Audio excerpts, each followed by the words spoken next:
मुंबईतलाच पुढचा मतदारसंघ महत्त्वाचा मतदारसंघ चेंबूर। तिथं दोन्ही शिवसेनेमध्ये कारण सामना रंगतोय, थेट लढत रंगतीये। यामध्ये ठाकरे गटाच्या उमेदवाराचं पारडं जड दिसतंय। इथले संभाव्य आमदार कोण पाहूयात ग्राफिक्सच्या माध्यमातून, त्यावर एक नजर टाकूया।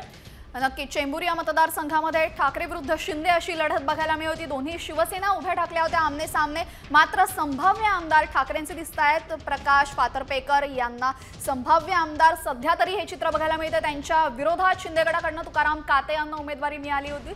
मात्र याची कारणं काय आहेत ही सुद्धा आपल्याला समजून घ्यायची आहे। काय कारणं नेमकी आहेत जाणून घेऊयात आमच्या प्रतिनिधी रुपाली बडवे यांच्याकडून।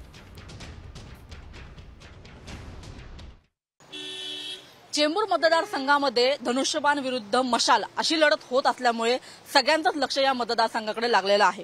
ठाकरे गटाकडून प्रकाश फातर्पेकर यांना उमेदवारी देण्यात आली होती, तर दुसरीकडे शिंदे गटाकडून तुकाराम काते यांना ही उमेदवारी देण्यात आली होती।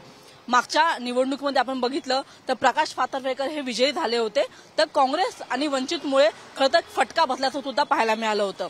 यंदा आपण बघितलं जे मतदान झालेलं आहे त्याच्यामध्ये जवळपास 54% मतदान हे चेंबूर मतदारसंघात झालेलं आहे। यंदा देखील वंचितसह अनेक खरं तर अपक्ष जे आहेत ते सुद्धा उभे राहिलेले होते आणि त्याचाच फटका यावेळी तुकाराम काते यांना बसू शकतो अशी चर्चा खरं तर मतदारसंघामध्ये होताना पाहायला मिळत आहे। राज्यभरामध्ये जशा पद्धतीने शिवसेनेमध्ये फूट पडली आणि त्याचाच अवतीभोवती हे सगळं राजकारण रंगलं, तशाच अनुषंगाने चेंबूर मतदारसंघामध्ये सुद्धा शिवसेनेच्या या दोन गटांचं राजकारण सगळ्या खरं तर मतदारसंघातल्या नागरिकांनी पाहिल्याचं कळतं आहे।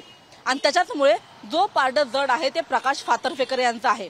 मागच्या 2 टर्म ते त्या ठिकाणी आमदार राहिलेले आहेत आणि त्याच्याचमुळे यंदा सुद्धा कौल त्यांच्याच बाजूने जाईल अशा पद्धतीची शक्यता वर्तवली जात आहे।